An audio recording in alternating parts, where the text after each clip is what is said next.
Bonjour tout le monde, comme j'ai dit dans notre vidéo, je m'appelle Sophie Wood et je suis une étudiante qui étudie à l'étranger pour la dernière année à l'Université de Bordeaux à Bordeaux, France. Je vais vous présenter mon projet, le potentiel hydrique foliaire en relation au stress de sécheresse et aussi mes analyses de mon temps à l'étranger. Donc, à NAU, j'étudie les études de l'environnement et la durabilité, l'écologie et la biologie évolutionnaire et le français. À l'UBX, je suis des cours de L3 en biologie pour recevoir une licence de sciences de vie et je suis une étudiante d'échange pendant l'année universitaire 2021 à 2022. Actuellement, je suis des cours et fais de recherche dans un stage avec l'entreprise BioJaco qui collabore avec l'UBX. Dans ce stage, j'observe, analyse et trace le potentiel hydrique foliaire que je vais expliquer plus en détail bientôt. La directrice de ma recherche s'appelle Annabelle Porte et j'assiste une étudiante de master Camille Paris. Maintenant, j'explique quelques mots de ma recherche. Les ilèmes sont les veines d'un arbre. Ils sont essentiels au processus de photosynthèse parce qu'ils transportent d'eau aux feuilles. Les stomates sont les petits trous sur la côté ventrale des feuilles qui régulent le flux d'eau. Le flux osmotique est la mesure d'eau qui voyage vers une membrane semi-perméable. Ils travaillent avec la pression turbo. Elle est la pression créée quand les fluides dans les cellules poussent contre les mers de cellules. Avec une pression turbo plus haute, il y a moins d'eau dans l'arbre, donc plus de pression est nécessaire à maintenir le même flux osmotique et continuer la fonction de photosynthèse. Le potentiel hydrique est très important. C'est le focus de ma recherche. Du coup, le potentiel hydrique foliaire est combien d'eau les ilèmes dans un arbre tiennent sous la pression. Et la photo au milieu, c'est une photo sous un microscope d'un bestiau d'une feuille. Et les deux petits cercles sont les ilèmes.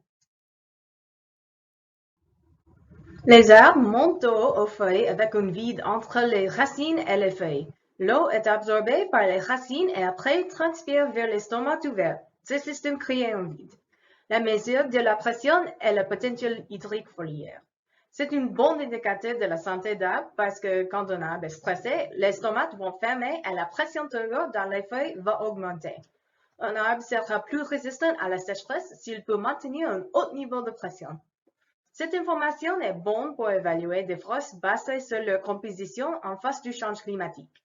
Je focus surtout sur les arbres urbains parce qu'ils sont déjà sous beaucoup de facteurs stressants et il y a une variété d'espèces différentes qui ont été plantées par la municipalité. Pour mon stage, j'étudie beaucoup d'espèces. En ce moment, j'analyse le Quercus, un genre de chêne, l'Orchis nobilis, qui est un laurier, et Celtis australis, un microcueillier. Je vais analyser plus d'espèces, mais à Bordeaux, beaucoup d'arbres n'avaient pas encore produit des feuilles. Ils vont produire des feuilles au fin d'avril ou début de mai, et en ce moment, c'est le début d'avril. Mon processus est très simple pour mesurer le potentiel hydrique foliaire. J'utilise une bombe de pression, c'est le truc en rouge. Au premier, je pèse les feuilles et après mettre une feuille dans la chambre de pression. Je monte la pression jusqu'à les boules d'air se forment et l'eau sort les ilèmes. Je note la mesure et après, je répète le processus et le continue que la feuille soit sèche. Je sais mes données dans l'Excel et calcule le RWC ou Relative Water Content des feuilles.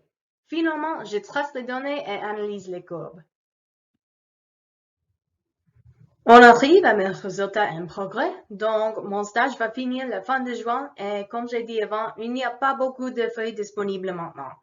Ici, j'ai deux courbes de deux espèces différentes, une de genre de Quercus et une de genre de Locus. La ligne verte est la pression turbo et la ligne noire est le potentiel hydrique foliaire dans l'état de plante d'urgence. Les deux sont franchement résistants à la sécheresse parce que la courbe est stable depuis longtemps jusqu'à ce que la feuille devienne très sèche. Depuis que j'ai commencé mon séjour en France, l'impact du Covid est pas mal. Mes cours sont encore en présence et il faut qu'on porte des masques dans les bâtiments et les transports publics. On a eu la passe sanitaire aussi, un QR code qui était nécessaire pour l'entrée au bar, au restaurant, les cinémas ou tous les événements publics. Le QR code prouve que la personne est vaccinée ou récupérée de la COVID dans les derniers 6 mois ou avoir un test négatif. Cependant, les régulations ont été enlevées depuis le 14 mars. Il n'est pas encore nécessaire de porter un masque dans les bâtiments, sauf que l'hôpital et la transportation publique. Aussi, il est plus facile quand un prof attrape le COVID parce qu'il présente plutôt les cours sur Zoom. Donc, on a des cours hybrides. Mon expérience de la langue française en France est mélangée. Au début, c'était vraiment difficile à comprendre et j'étais nerveuse à parler. J'étais très timide et je n'ai pas parlé beaucoup parce que j'ai pas compris toute la phrase.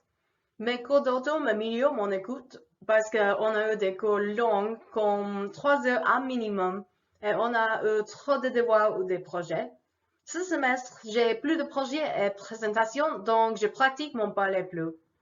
Je suis encore nerveuse à parler à quelqu'un quelquefois, mais j'ai plus de confiance en mes compétences linguistiques avec pratique. C'est difficile quelquefois au début à être très extraverti et faire des efforts pour se faire des amis, mais ces compétences sont indispensables, vraiment indispensables. J'ai appris plus de langues quand j'ai parlé avec mes amis, je suis sortie aux fêtes et je suis allée aux événements. Dans mon laboratoire, il y a beaucoup d'anglais parce qu'il est très international. J'ai des collègues qui parlent juste anglais ou juste français ou une autre langue et anglais, mais pas français. Ma directrice parle français, anglais et espagnol. Donc, quand je ne comprends pas une technique ou un processus, elle va l'expliquer en anglais et c'est vraiment bon. J'ai dit qu'au début, il est difficile de comprendre le français. Les négations en français mettent avant et après le verbe, mais quand on parle, le début de la négation tombe. Donc, je ne sais pas devient je sais pas. Les pronoms mettent avant le verbe et après le sujet, contrairement à l'anglais où le pronom met après le verbe. La prononciation de R est difficile pour les anglophones parce que le son de R se fait avec la gauche. Mais aussi le R a deux sons, un sans la vibration dans la gauche et l'autre avec. On peut entendre la différence entre les deux avec les mots Bordeaux et Paris. Beaucoup de mots sont homophones, donc le contexte de la phrase est très important, mais c'est difficile d'entendre le contexte quand les Français parlent très rapidement. Les autres aspects du français sont le verlan et l'argot. Les deux se l'utilisent pendant parler. Verlan est quand le mot est l'inverti, donc la femme change à la meuf et merci change à si mère. Je n'entends pas beaucoup de verlan, mais c'est encore un élément important de la langue. J'ai listé quelques mots de l'argot que j'utilise souvent aussi. Chouette est la même de génial ou fantastique. Je suis chaud signifie que j'ai hâte. Et le truc est très commun, il signifie les choses.